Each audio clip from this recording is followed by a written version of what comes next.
Hello students, मैं अभिषेक कुमार भारती आपका आपके beautiful channel physics for all पे स्वागत करता हूं। स्टूडेंट, आज हम बात करने वाले हैं जेईई मेन 2023 के 30 जनवरी शिफ्ट 1 के फिजिक्स का पेपर हम करने वाले हैं आज डिस्कस।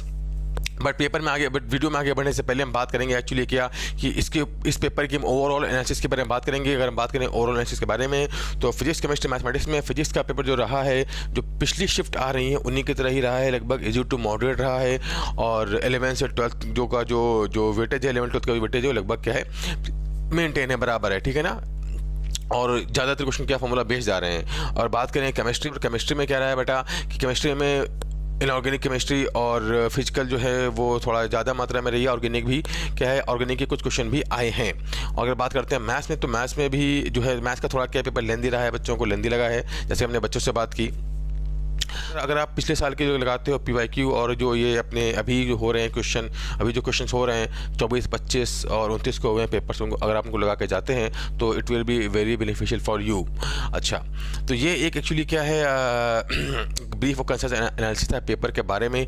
अब हम क्या है अपना टाइम ना वेस्ट करते हुए सीधा आगे बढ़ते हैं अपने पेपर के डिस्कशन की तरफ और शुरू करते हैं, एक एक करके सारे क्वेश्चन को सॉल्व करते हैं। हम बात करने वाले हैं आज जेईई मेन 2023 के 30 जनवरी शिफ्ट 1 के फिजिक्स पेपर के बारे में। और टाइम ना वेस्ट करते हुए फटाफट आगे बढ़ते हैं और एक एक क्वेश्चन को सॉल्व करते हैं। बेटा देखिए जरा पहला क्वेश्चन।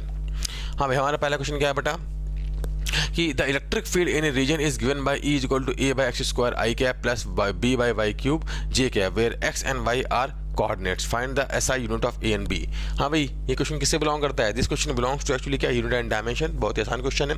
चलिए शुरू करते हैं, देखते हैं बेटा कैसे करेंगे। तो हमसे क्या बोल रहा है इस केस में कि भाई इलेक्ट्रिक फील्ड हमको दे रखी है, हमसे इलेक्ट्रिक फील्ड में दे रखी है और हमसे पूछ रहा है इस केस में क्या, इलेक्ट्रिक फील्ड हमको दे रखी है, हमसे पूछ रहा है इस केस में भाई बताओ कि A और B के क्या होंगे डायमेंशनल फार्मूलाज, A और B के क्या होंगी SI यूनिट्स। तो कोई दिक्कत की बात नहीं है, हम जानते हैं। देखो E vector equal to A by x इसको लिखा है, मतलब ये अगर इलेक्ट्रिक फील्ड है तो ये भी क्या होगा, इलेक्ट्रिक फील्ड ही होगा और ये भी इलेक्ट्रिक फील्ड ही होगा। तो यहाँ पे अगर लिखें यहाँ पर तो कहानी क्या बनेगी, देखिए बेटा कि A इलेक्ट्रिक फील्ड का जो डायमेंशन फॉर्मूला है, जो उसकी SI यूनिट है वो वही होगी जो किसकी होगी, A बाई x स्क्वायर की SI यूनिट होगी, दोनों की SI यूनिट सेम होगी। तो E इलेक्ट्रिक फील्ड की यूनिट क्या होती है, न्यूटन पर कूलम, फोर्स बाई चार्ज होता है। तो ये आएगा न्यूटन पर कूलम और इधर जाके ये क्या होता है मीटर स्क्वायर। तो A की जो आ जाएगी यूनिट ऑफ A क्या आ जाएगी इस केस में, ऑफ A आ जाएगा न्यूटन मीटर स्क्वायर कूलम की पावर -1। ऐसे अगर बात करें किसके लिए, B के लिए, तो क्या बनेगा, B का जो डायमेंशन फॉर्मूला होगा B बाई वाई क्यूब का, वो किसके बराबर होगा, E के बराबर। तो ऐसा यूनिट भी दोनों की सेम होगी। कितना ये न्यूटन पर कूलम है, इधर आएगा मीटर क्यूब। तो B की जो आएगी यूनिट क्या आएगी, B की यूनिट है ना, यूनिट क्या बन जाएगी यहाँ पर, न्यूटन मीटर क्यूब कूलम की पावर -1। तो जहाँ इधर रखा भाई हमारा आंसर है। तो हम बात करें इस केस में कहाँ रखा है भाई, न्यूटन मीटर स्क्वायर ये लिखा है, न्यूटन मीटर स्क्वायर कूलम की पावर -1 और मीटर क्यूब कूलम की पावर -1।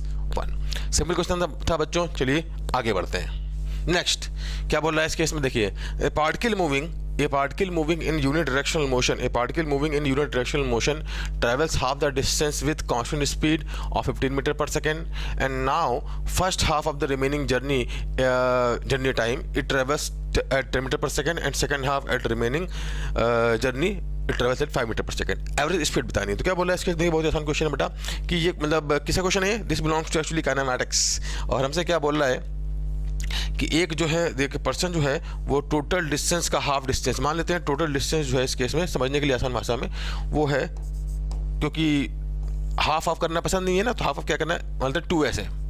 हाफ कौन करे ना, s/2 का टोटल डिस्टेंस मान लेते हैं 2s है, तो उसका हाफ कितना हो जाएगा s, ठीक है। टोटल डिस्टेंस का जो हाफ डिस्टेंस है s, वो कितने से चलता है बेटा, वो चलता है हमारा 15 मीटर पर सेकंड की स्पीड से चलता है। यहाँ पर वो क्या है 15 मीटर पर सेकंड की स्पीड से चल रहा है, ठीक है।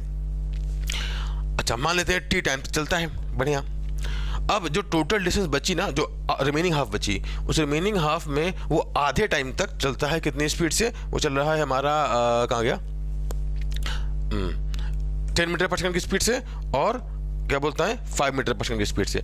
यहाँ पर जो है आधे टाइम तक चलता है, पहले ये 10 मीटर पर सेकंड की स्पीड से, फिर आधे टाइम इस दौरान चलता है कितनी स्पीड से बेटा, 5 मीटर पर सेकंड से। तो मान लेते हैं यहाँ पे क्या है, पहले वो ये चलता है टी डैश टाइम तक, 10 मीटर पर सेकंड की स्पीड से, फिर रिमेनिंग टी डैश टाइम तक क्या चलता है यहाँ पर 5 मीटर पर सेकंड की स्पीड से। टोटल टाइम कितना होगा 2t डैश। तो हमसे पूछ रहा है बताओ एवरेज स्पीड क्या होगी। एवरेज स्पीड क्या होती है बेटा, total distance upon total time. तो एवरेज स्पीड अगर लिखी जाए यहाँ पर तो एवरेज स्पीड क्या आएगी, देखिए भाई average speed v average total distance कितनी है भैया अपना s और s 2s upon total time t plus t dash क्या बनेगा 2t डैश, ये बन जाएगा। तो हमें यहाँ पे t और t डैश की वैल्यू पुट करनी है, काम खत्म। तो देखिए कैसे करेंगे यहाँ पर, देखिए t कितना है हमारा s बाई 15 है ना। चलिए यहाँ लगते हैं, ये बनेगा 2s डिवाइड बाई क्या बनेगा s बाई 15। अच्छा, और अगर हम लिखे 2t डैश तो क्या होगा, देखिए 2t डैश तो 10 into t dash plus 5 into t dash equal to कितना है s। ये टोटल जो दूरी है किसके बराबर, s के बराबर है ना। तो 10t dash plus 5t dash equal to कितना है s, तो कितना है 15t dash is equal to कितना आ जाएगा s। तो यहाँ से t डैश कितना बन गया हमारा s बाई 15, ये आ गया। और हमें क्या लेना है 2t डैश लेना है, तो क्या बनेगा 2s बाई 15 बन जाएगा।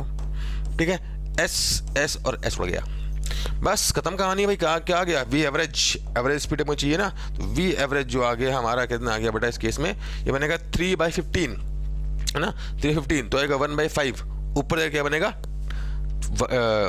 5 इंटू 2 10 बन जाएगा। तो क्या आ जाएगा आंसर इस केस में 10 मीटर पर सेकेंड। कुछ नहीं किया हमने, बस क्या total distance upon total time लिखा बेटा, इसके बाद सिंपल वैल्यू पुट कर दी। सिंपल क्वेश्चन था, है क्या नहीं है। चलिए आगे बढ़ते हैं बच्चों ने, नेक्स्ट क्वेश्चन। क्या बात है भाई, क्या बात है। देखिए क्या बोला है नेक्स्ट क्वेश्चन, क्या बोल रहा है, इलेक्ट्रोमैग्नेटिक बीम ऑफ पावर कितना है 20 मिलीवाट है, is incident on A perfectly absorbing surface. अच्छा, body for 300 nanosecond the total momentum transfer to the beam or to the body is equal to। तो बड़ा देखिए ये क्वेश्चन किसका ये क्वेश्चन बिलोंग करता है अपना EM वेव से। हमसे क्या बोल रहा है, इस केस में एक इलेक्ट्रोमैग्नेटिक वेव है और एक सरफेस पे आकर टकराती है और सरफेस पे टकराती है और सरफेस पे आकर टकराती है और कैसा है परफेक्टली एब्जॉर्बिंग सरफेस है। तो हम जानते हैं भाई इस केस में जो मोमेंटम ट्रांसफर आता है वो कितना आता है, P इक्वल टू आता है डेल्टा P इक्वल टू क्या है यहाँ पर E/C। E क्या है, जो एनर्जी ट्रांसफर की गई है, जो एनर्जी क्या है इनपुट हुई है सरफेस पे, तो कितनी एनर्जी इनपुट हुई है भाई, ये है इसकी पावर और कितने टाइम तक पड़ी, इतने टाइम तक है ना। तो इस केस में जो मोमेंटम में ट्रांसफर आएगा कितना delta P equal to E/C आ जाएगा, डेल्टा E आएगा कितनी एनर्जी ट्रांसफर हुई है ना। तो भाई कितने टाइम है तो क्या आएगा यहाँ पर P पावर इंटू T। तो पावर कितना है इस केस में हमारा P इंटू डेल्टा T बन जाएगा भैया, डिवाइड बाई कितना बन जाएगा इस केस में C। तो जो हमारा इस केस में मोमेंटम में चेंज आया, कितना आ जाएगा भाई यहाँ पर, that is equal to P into delta T by C। P कितना है हमारा पावर हमारी कितनी थी बेटा, पावर थी हमारी 20 मिली वाट, कितना बन जाएगा 20 इंटू 10⁻³ कितने समय तक एनर्जी इस पर फॉल हुई है 300 नैनो सेकेंड। तो 300 इंटू 10 टू पावर कितना बन गया -9 डिवाइड बाई C क्या है हमारा स्पीड ऑफ लाइट, बनेगा 3 इंटू 10 टू पावर 8। तो सॉल्व करते हैं भाई कितना बनेगा, देखो यहाँ पर ये आएगा हमारा 1 2 3, तो ये तो गया इससे है ना, और ये भी गया। तो अगर 2 इंटू 10 टू पावर -17 आ जाएगा, सॉरी 2 इंटू 10 टू पावर कितना आ जाएगा -17 आ जाएगा, कितना बन जाएगा ये बन जाएगा। तो हमारा जो करेक्ट आंसर क्या बन जाएगा इस केस में 2 into 10 to power -17। Simple question था बच्चों, चलिए आगे बढ़ते हैं।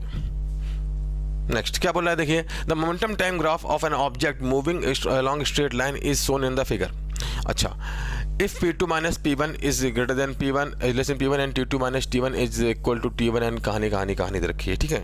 हमसे बताना है इस केस में then at which point the among A B C the magnitude of force experienced by the object is maximum and minimum speed। देखो क्या इतना कहानी बोली गई है ना, कहानी तो बहुत सारी बोल दी है, कहानी का कोई मतलब नहीं है। बड़े बड़े क्वेश्चन जनरली क्या होते हैं, बहुत ही छोटे होते हैं, एक लाइन में होते हैं ना। इतना बड़ा क्वेश्चन बोल रहा है, सोल्यूशन हो जाएगा 2 लाइन में। क्या बोल रहा है देखो हमसे क्या बोल रहा है भाई, मोमेंटम टाइम ग्राफ दे रखा है अपन को, देखो यहाँ पर पहले देख लेते हैं। हमको क्या देखा है, PT ग्राफ दे रखा है ये है ना, ये A पार्ट के लिए, B पार्ट के लिए, C पार्ट के लिए है ना, ये हमें ग्राफ दे रखा है। तो हमसे पूछ रहा बताओ कि A वाले जोन में फोर्स ज़्यादा होगा कि B वाले जोन में कि C वाले जोन में। तो हम फोर्स हम जानते हैं क्या होता है, फोर्स हम जानते हैं F इक्वल टू कितना होता है delta P by delta T, ये होता है ना, delta P by delta T ये होता है।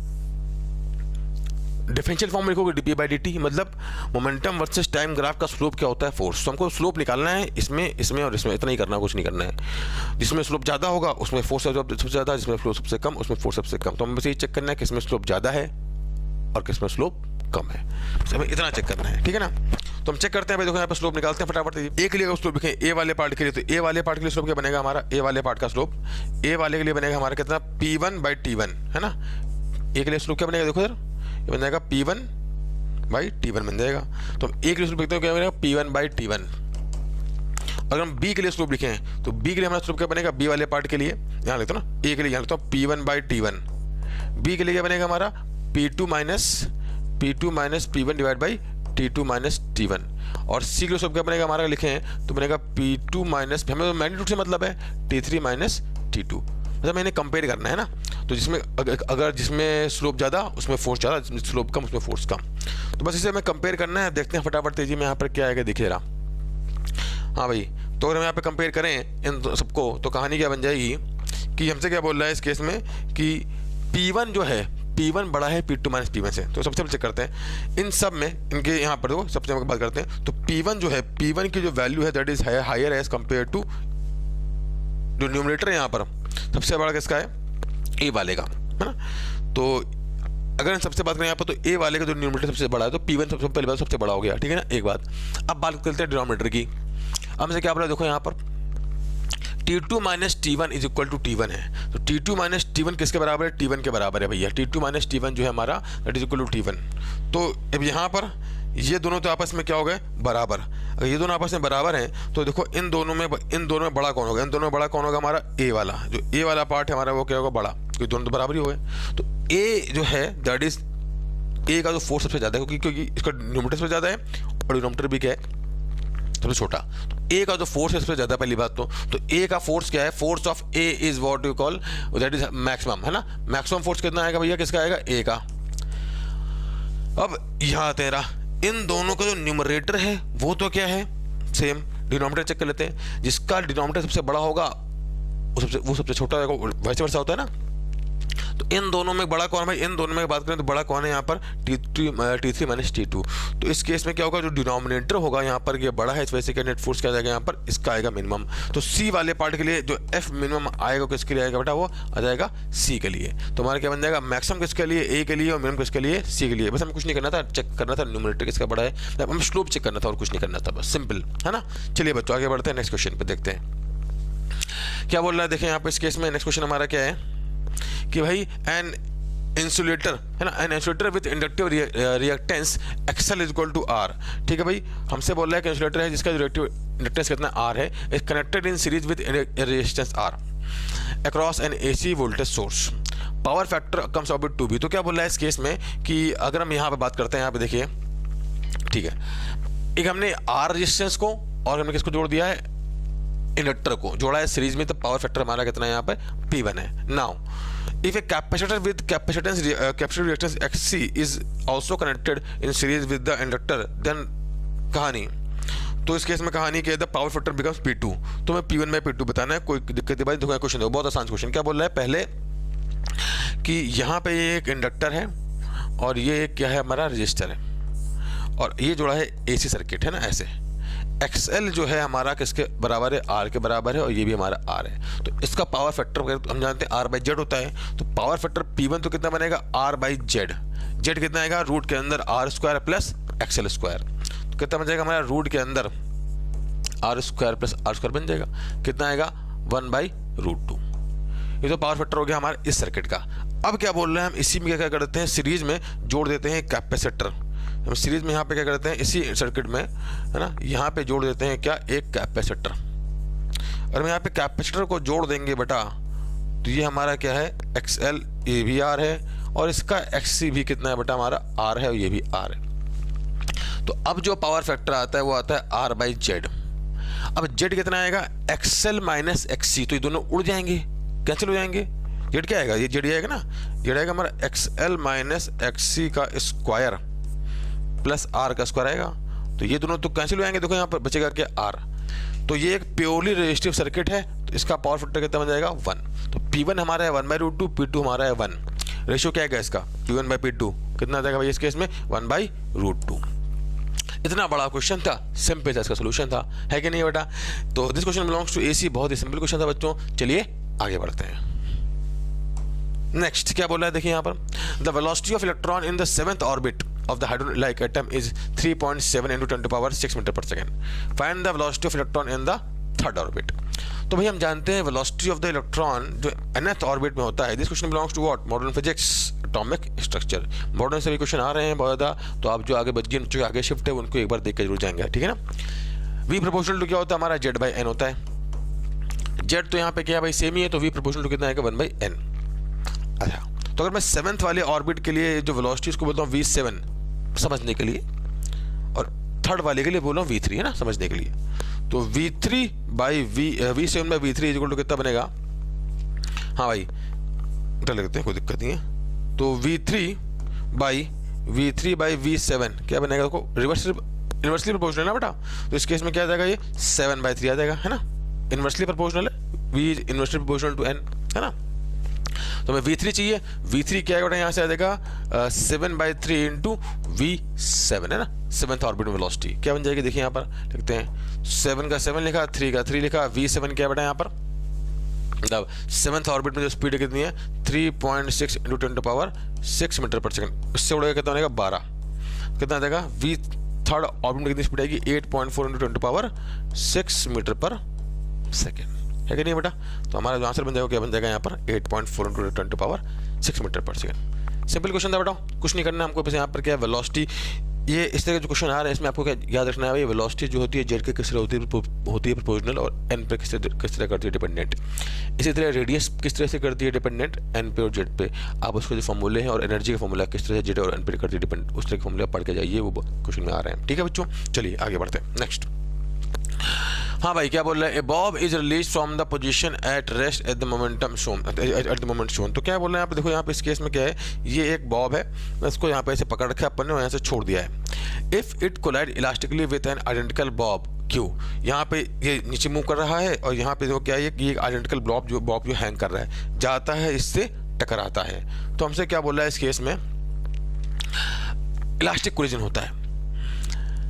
Q is hanging freely, then velocity of the Q just after the collision क्या हो. तो बहुत ही आसान क्वेश्चन है कोलिजन का क्वेश्चन. देखो कैसे करते हैं बेटा, क्या बोल रहा है, हमने इस बॉडी को यहाँ से छोड़ दिया है, बॉडी मूव करते करते यहाँ पर आएगी और आके इससे टकराएगी.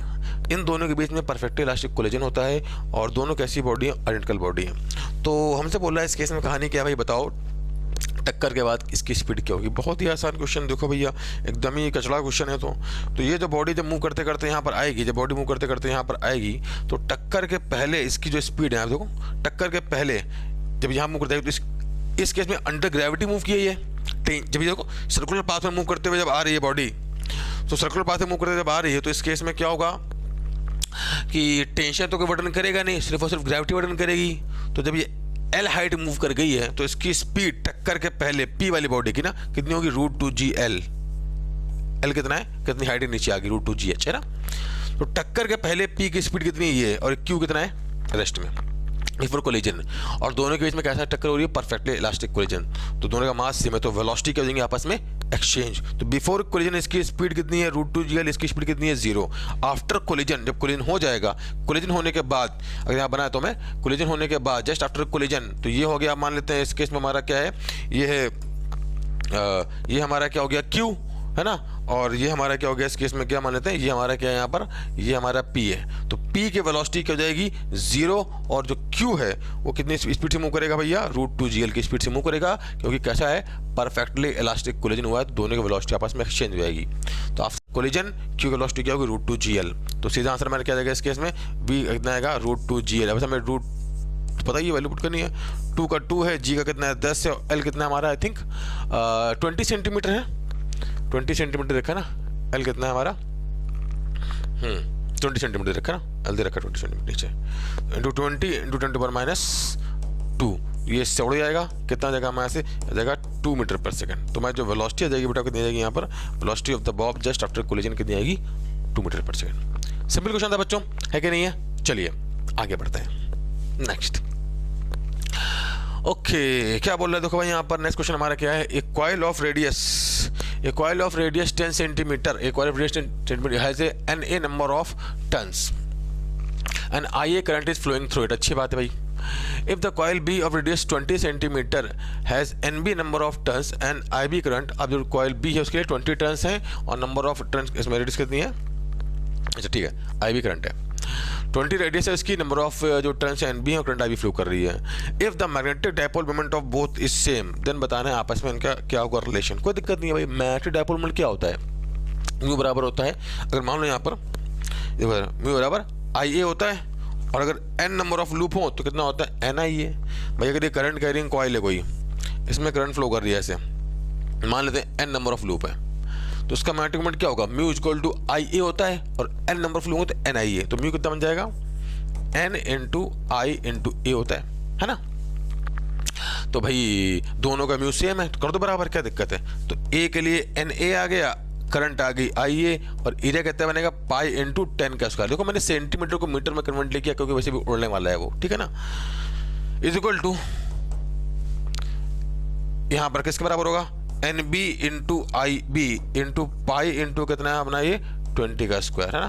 तो पाई से पाई बराबर है दोनों ना, बराबर है दोनों, तो इस केस में कहानी क्या हो जाएगी भाई, दोनों बराबर हैं तो क्या हो जाएगा भाई, पाई से पाई उड़ जाएगा, कितना आ जाएगा देखो यहाँ से आ जाएगा कितना हमारा NA into IA is equal to कितना बन जाएगा 4NB इंटू IB, ये बन जाएगा भैया, सिंपल क्वेश्चन है ना। बस तुम्हारा जो कैरेक्टरिस्टिक बन जाएगा इस केस में IA into N equal to 4IB into NB, simple question था, कुछ करना वाला था नहीं, बस मैग्नेटिक मोमेंट का फॉर्मूला याद होना चाहिए था और बस वैल्यू पुट करते सीधे हमारा क्या जाएगा बच्चा, आंसर आ जाएगा, है कि नहीं है, सिंपल क्वेश्चन था, है कि नहीं है। This belongs to actually what, अगर हम बात करें यहाँ पर तो मैडम का क्वेश्चन है सिंपल। चलिए आगे बढ़ते हैं, नेक्स्ट क्या बोल रहा है, two conducting solid sphere A and B are placed at very large distance with charge density as shown to us, charge density radii as shown, when the key is closed find the ratio of final charge densities 2:1, सीधा answer. कैसे कैसे पता भाई, जब आप इन दोनों को पकड़ के जोड़ दोगे यहाँ पर, तो दोनों को जोड़ते ही कहानी क्या है, यहाँ पर दोनों का पोटेंशियल सेम हो जाएगा, तो चार्ज इस तरह से डिस्ट्रीब्यूट होगा, कैसे डिस्ट्रीब्यूट होगा कि sigma into r is equal to क्या हो, sigma into r is equal to constant, या फिर ऐसे बोल सकते हैं सिग्मा जो है that is inversely proportional to, sigma is inversely proportional to r. इसकी कितनी रेडियस है आर, इसकी कितनी है 2r है, तो सीधे एक लाइन में कहानी क्या बन जाएगी यहाँ पर, सिग्मा 1 बाई सिग्मा 2 कितना आएगा वो, that is what 2r by r, कितना बन जाएगा 2/1, सीधा आंसर। नहीं है क्या, ऐसा क्वेश्चन आपने किया होगा एक लाइन में। चलिए आगे बढ़ते हैं, next question. An identical gas undergoes an thermodynamic processes following the relation P2 square is equal to constant, क्या बात है। Assuming the symbol have their usual meaning, the volume expansion coefficient of the gas, बहुत ही मतलब actually क्या है, एक standard question है, इसलिए क्वेश्चन क्लास में कराए जाते हैं और सिंपल क्वेश्चन देखिए कैसे करते हैं बहुत। तो this question belongs to what, thermodynamics actually. तो आगे बढ़ते हैं, तो देखते हैं बेटा क्या बोल रहा है, हमें निकालना है वॉल्यूम एक्सपांशन कोएफिशिएंट। कैसे निकालें वॉल्यूम एक्सपांशन कोएफिशिएंट, देखो कि जब वॉल्यूम बढ़ाते हैं तो हम जानते हैं वॉल्यूम में जो चेंज होता है delta V equal to V gamma delta T. यहाँ पे जो गामा है हमारा वो क्या है, कोएफिशिएंट ऑफ वॉल्यूमेट्रिक एक्सपांशन, हमें गामा चाहिए यहाँ पर, है ना।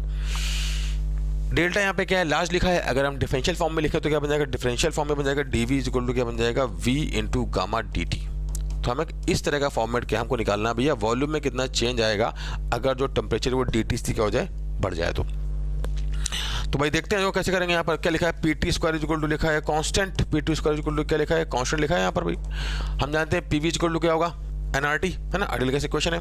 तो भाई पी की जगह लिख सकते हैं N R T by V, और टी स्क्वायर से होगा मल्टीप्लाई तो बनेगा टी क्यूब, है ना, यहाँ पर टी स्क्वायर लिखा है बराबर कांस्टेंट।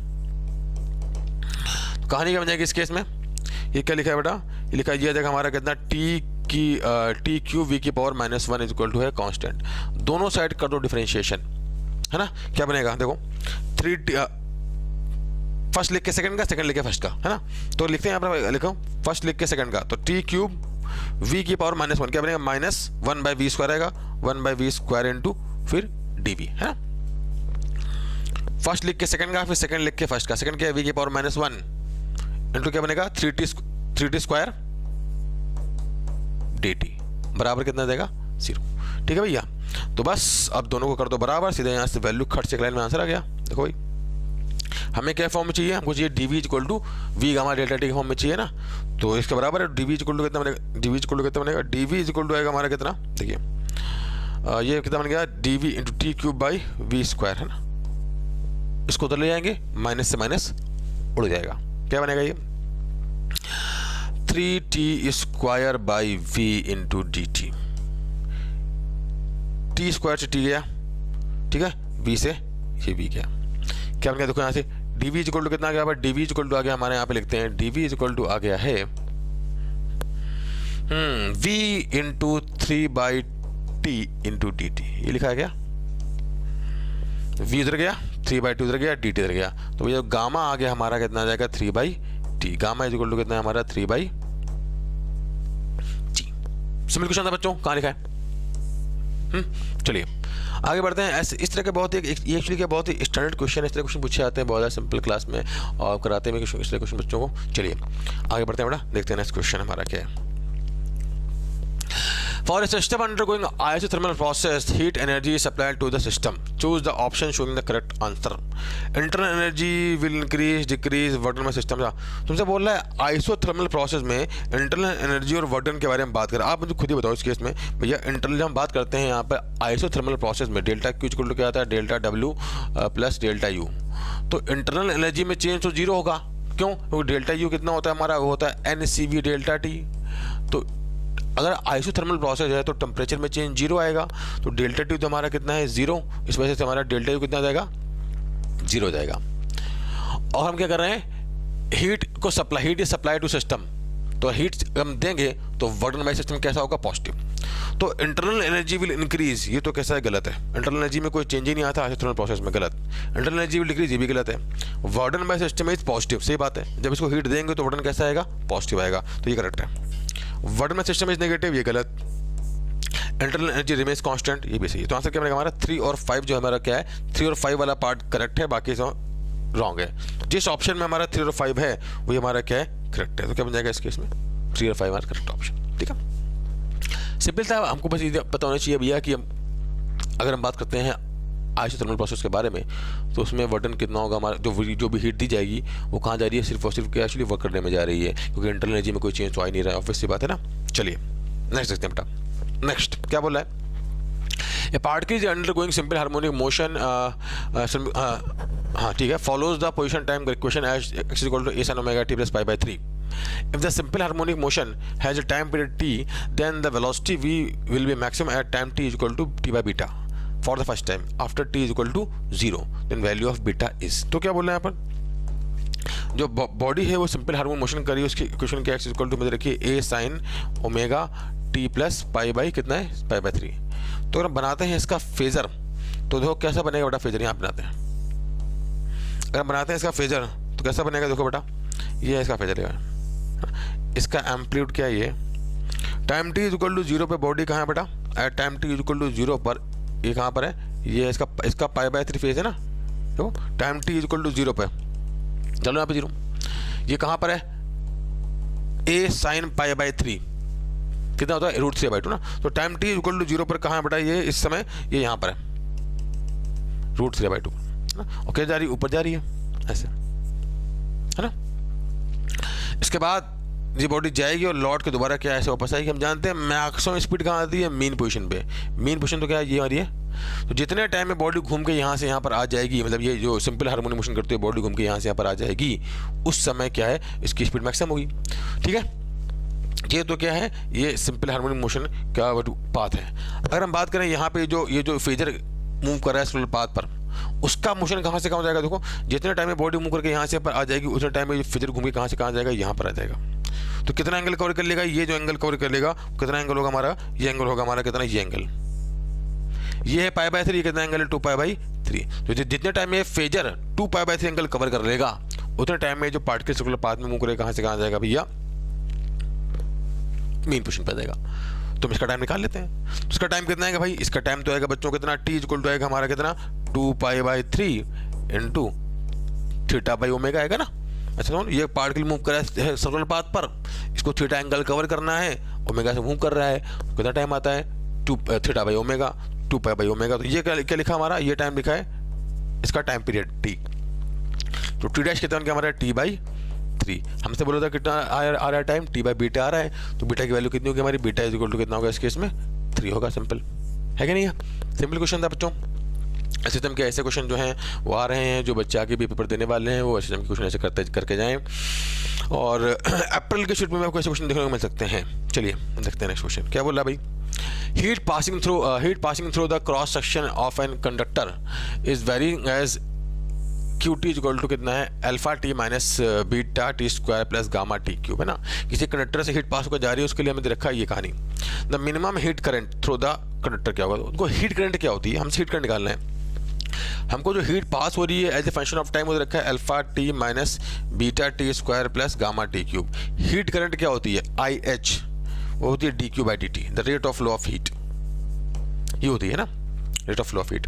तो हम बात करें हीट करंट, तो हीट करंट क्या है, पहली बात तो हमें इसका करना पड़ेगा, पहले डिफरेंशिएशन कितना बनेगा, alpha minus 2 beta T plus कितना बनेगा, ये टी क्यूब है ना, गामा टी क्यूब है, 3 गामा टी स्क्वायर। तो ये हमारी लिखी है हीट करंट, ठीक है, ये हमारी हीट करंट लिखी हुई है। अब बोल रहा है हीट करंट मिनिमम कब होगी या फिर कितनी होगी, ये पूछ रहा है ना। तो भैया मैक्सिमम मिनिमम लगा दो यहाँ पर, तो di/dt कितना कर देते हैं, 0 कर देते हैं सिंपली। तो क्या बनेगा, देखो बेटा di/dt कर देते हैं 0, तो इस केस में कहानी क्या बन जाएगी, तो di/dt या फिर dq दोबारा फर्दर डिफरेंशिएशन बन जाएगा ना, तो dIH/dt लेता हूँ, कोई दिक्कत की बात नहीं है। ये क्या बन जाएगा हमारा d²q/dt², ये तो 0 हो गया, कितना बन गया -2 बीटा प्लस ये कितना बन गया 6 गामा टी बराबर 0 कर दो, फॉर मैक्सिमम एन माई 0 होगा। तो यहाँ से टी कितना बन जाएगा, टी इक्वल टू हमारा यहाँ से कितना आ जाएगा, जब 0 करेंगे इसको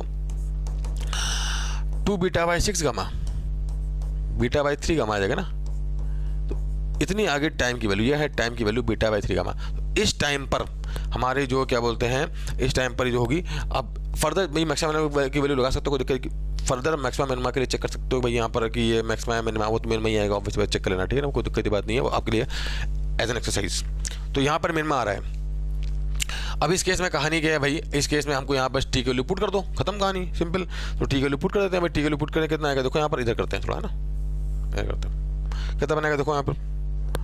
तो अगर हम यहाँ पुट करते हैं टी की वैल्यू, तो अभी कितना आएगा, इसमें हम टी की वैल्यू पुट कर रहे हैं, तो कितना आएगा भैया, जो हमारी मिनिमम वैल्यू आएगी, आई मिनिमम, है ना, मिनिमम कितना बन जाएगा, alpha minus 2 beta into beta by कितना है हमारा 3 गामा लिखा हुआ है ना, ये भी लिखा है, plus 3 gamma into beta by 3 gamma, beta square into 3 gamma का स्क्वायर बन जाएगा ना। तो एक तो इससे गया, है ना, कितना आ गया भाई, ये बन गया alpha minus 2 beta square by 3 gamma plus beta square by 3 gamma से लिखा ना, कितना बन गया है, alpha minus beta square by 3 gamma. तो हमारा क्या बन जाएगा इस केस में, जो करंट की मिनिमम वैल्यू आएगी, क्या बनेगी, अल्फा इज इक्वल टू कितना आएगा हमारा इस केस में, that is alpha minus beta square by 3 gamma बन जाएगी ना। तो मैं जो आंसर है क्या बन जाएगा इस केस में, that is alpha minus beta square by 3 gamma. नहीं है क्या, सिंपल क्वेश्चन था बच्चों, है कि नहीं है। चलिए आगे बढ़ते हैं, नेक्स्ट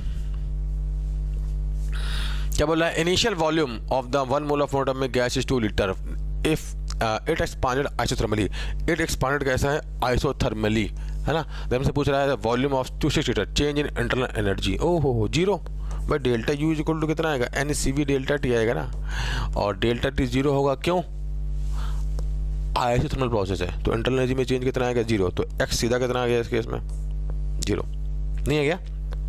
मतलब बच्चों को बेवकूफ़ बनाने के लिए क्वेश्चन दिया था ये ना, बच्चों को थोड़ा क्या है कि कंफ्यूज करने के लिए क्वेश्चन दिया था, सिंपल क्वेश्चन है ना।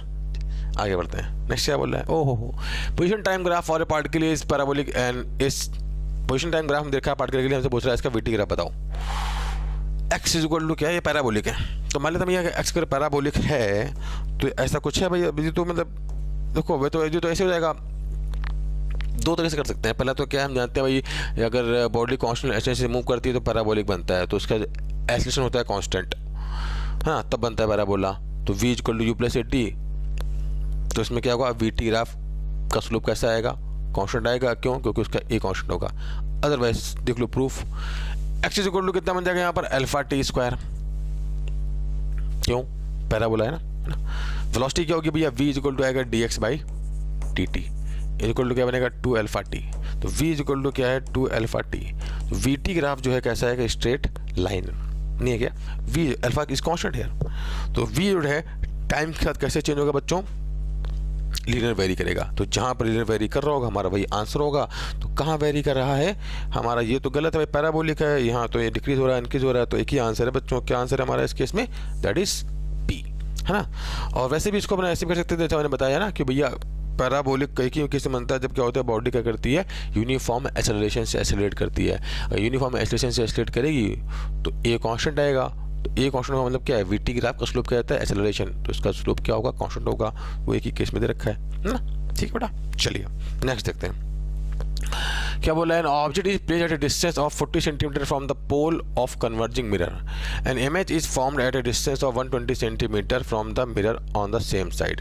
The focal length is measured with a scale where each centimeter has 20 equal division. Then if the fractional error in the focal length is equal, the mirror is 1/30k, then find the k. तो क्या बोला देखो आपसे, हमसे बोल रहा है converging, कहाँ गया, हमसे बोल रहा है कि इस केस में कि ये जो है कन्वर्जिंग मिरर है उसके सामने 40 सेंटीमीटर पर रखी है ऑब्जेक्ट, है ना, और 120 पे बन रही है इमेज।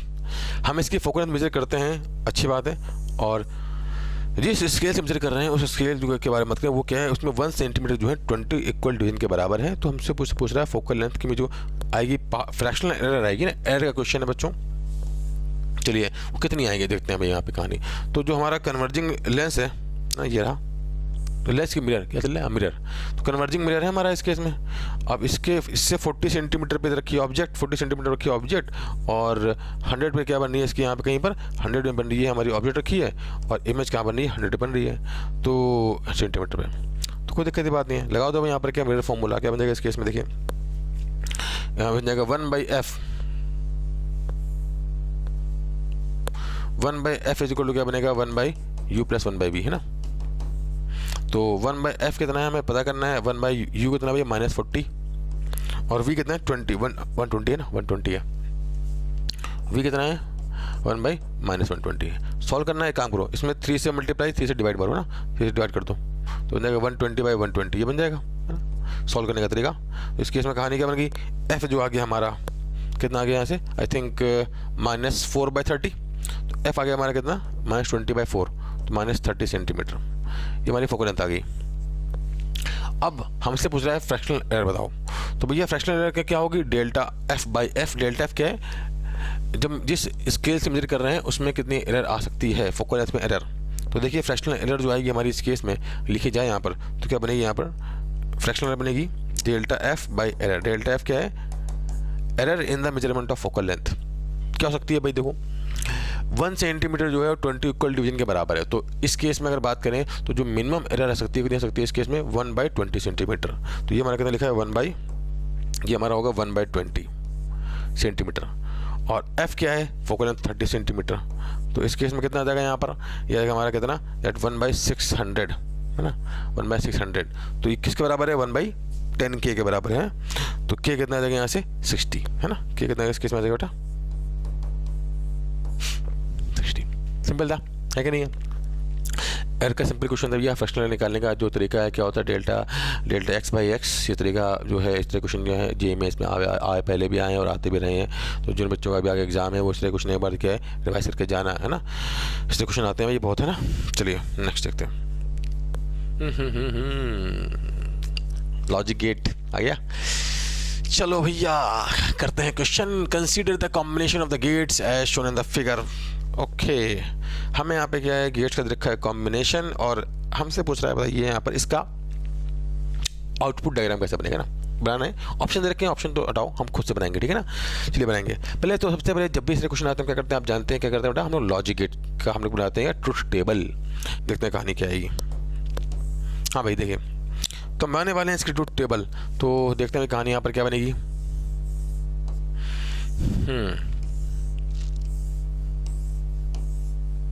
ये हमारा A है, ये हमारा B है, ये हो गया x 0 0 0 1 1 0, और यहाँ पे 1 1। देख लेते हैं कहानी क्या बनी, देखो यहाँ पर सबसे पहले फटाफट देते हैं इसको, कितना यहाँ पे आता है हमारा 0, इसको दिया 0, इसको 0, यहाँ बनेगा, यहाँ आएगा 0 0, है ना, यहाँ पे कितना बनेगा 0, और क्योंकि ये लगा है नैंड गेट है ना, तो सॉरी हाँ कोई नैंड गेट, तो यहाँ कितना बनेगा इस केस में, यहाँ पर आ जाएगा 1, है ना, रहेगा 1।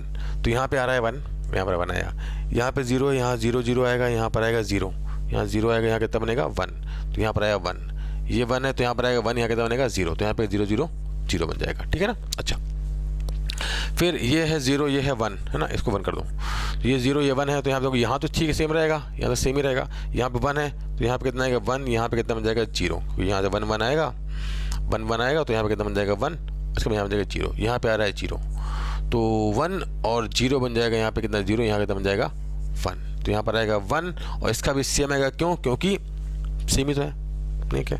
और अब बात करते हैं किसके लिए, 1 1 के लिए। देखो भाई, तो ये 1 है, ये भी 1 है, तो 1 होगा तो यहाँ पे क्या 1 1, यहाँ से 1 बन जाएगा, यहाँ कितना बनेगा, यहाँ पर आएगा हमारा कितना 1, यहाँ आएगा 0, यहाँ कितना आएगा 0, यहाँ से 1 1 आ रहा है तो यहाँ 1 1 आएगा, यहाँ 1 आएगा, यहाँ आएगा 0, तो यहाँ आएगा 0, तो 0 0 से कितना आएगा 0, क्योंकि एंड गेट लगा है, तो यहाँ कितना बन जाएगा 1, तो ये 1। तो अगर देखा जाए इस केस में तो भाई यहाँ पर क्या है, जब दोनों 0 होंगे, जब दोनों 0 होंगे तब कितना आएगा इस केस में, जब दोनों 0 होंगे तब ये आएगा 0, इसके अलावा क्या आएगा भाई, ये 1 आएगा। तो अगर हम इसका बनाते हैं इसका आउटपुट, तो इसका आउटपुट जो बनेगा कैसा बनेगा, देखो यहाँ पर बेटा इसका आउटपुट बनाते हैं, ये देखो यहाँ पर लिख रहा हूँ इसका आउटपुट, ठीक है, इसका आउटपुट कैसा बनेगा इधर बना रहा हूँ, ठीक है, ये इसका आउटपुट है, आंसर हम खुद ही बना देते हैं, ठीक है। तो देखो जब दोनों 0 हैं तब तो कितना है 0 आएगा, जब एक कोई भी 1 होगा तब क्या आएगा, जब कोई भी एक 1 होगा तो एक्चुअली क्या लिखा है, और गेट लिखा हुआ है ना, जब भी कोई एक 1 होगा तो इस केस में कहानी क्या है, ये 1 आ जाएगा, तो यहाँ पर क्या है ये 1 आएगा, और यहाँ पे क्या ये 0 ये 1 है तभी 1 आएगा, यहाँ भी 1 आएगा। तो अब अगर बनाते हैं इस केस में तो कहानी क्या बन जाएगी भाई, यहाँ पे कैसा आएगा, ये 1 रहेगा, है ना, यहाँ ये 0 था, फिर क्या होगा ड्रॉप, फिर क्या बन जाएगा 0, है ना, फिर यहाँ पे 1 है, यहाँ 0 रहेगा, तो यहाँ पे कितना आएगा 1, फिर यहाँ पे कितना आएगा 1, तो क्या बन जाएगा इस केस में, यहाँ पे पूरा 1 आएगा इतने में, फिर यहाँ कितना आ जाएगा 0, ठीक है ना। तो ये है हमारा क्या इसका आउटपुट, है ना, सिंपल क्वेश्चन था बड़ा। चलिए बढ़ते हैं आगे के नेक्स्ट क्वेश्चन पे, क्या बोल रहा है, हाँ भाई क्या बोला, in a part of circuit as shown find the V M minus V B in volt, it is given that current is decreasing at rate of कितना 1 एम्पियर पर सेकंड। तो कोई दिक्कत की बात नहीं, हमको यहाँ पर सिंपल क्या पूछा बेटा कि हम कैसे लिखेंगे, यहाँ हमने निकालना है इन दोनों पॉइंट के बीच में पोटेंशियल डिफरेंस, तो सिंपल लगाते हैं अपन यहाँ पे क्या KVL, क्या बनेगा देखिए बेटा, लिखते हैं KVL। हाँ भाई चलते हैं पॉइंट ऐसे, देखो यहाँ पे क्या हो रही है, करंट डिक्रीज हो रही है, तो मैं इंडक्टर के क्रॉस लिखना पोटेंशियल डिफरेंस। इंडक्टर में अगर बात करें बेटा, तो अगर इंडक्टर का काम क्या है, अगर इसके थ्रू जो भी करंट का चेंज होगा उसका अपोज करता है, क्योंकि यहाँ पे करंट क्या हो रही है, घट रही है, करंट इज डिक्रीजिंग, है ना, करंट इज डिक्रीजिंग, तो इस केस में कहानी क्या करंट को बढ़ाएगा, तो यहाँ पर जो इसके करस्पॉन्डिंग जो बैटरी आएगी कैसी आएगी, ऐसे आएगी, है ना, ठीक है। तो अगर बात करें इस केस में कहानी क्या बन जाएगी, देखिए चलिए यहाँ से चलते हैं, पॉइंट ए से चलते हैं, तो क्या बनेगा, पॉइंट ए से चलते हैं तो कहानी क्या बनेगी, पॉइंट ए से चलें और कितना EMF आएगा, LDI/dt, कितना बनेगा, देखो क्या बनेगा, यहाँ से आएगा VA माइनस कितना बनेगा IR, कितना बन गया 12, क्योंकि यहाँ लोअर साइड पे तो कुछ बढ़ेगा, तो कितना बनेगा LDI/dt, L कितना है हमारा 6, DI/dt कितना है हमारा इस केस में दैट इज 1, है ना। अच्छा इसके बाद जब इधर आएंगे, जब आगे बढ़ेंगे तो क्या होगा, हायर से लोअर जा रहे हैं फिर घटेगा, -12 इक्वल टू कितना आ जाएगा VB, तो कितना आएगा इस केस में VA माइनस VB, यहाँ लिखते हैं VA minus VB equal to कितना बनेगा, ये बन गया आई थिंक -24 + 6 - 18 इक्वल टू हो जाएगा, क्या बनेगा 18, तो VA माइनस VB कितना बनेगा 18 वोल्ट, है ना। तो VA माइनस VB कितनी बेटा इस केस में, सिंपल 18 वोल्ट। सिंपल क्वेश्चन था बच्चों, चलिए आगे बढ़ते हैं।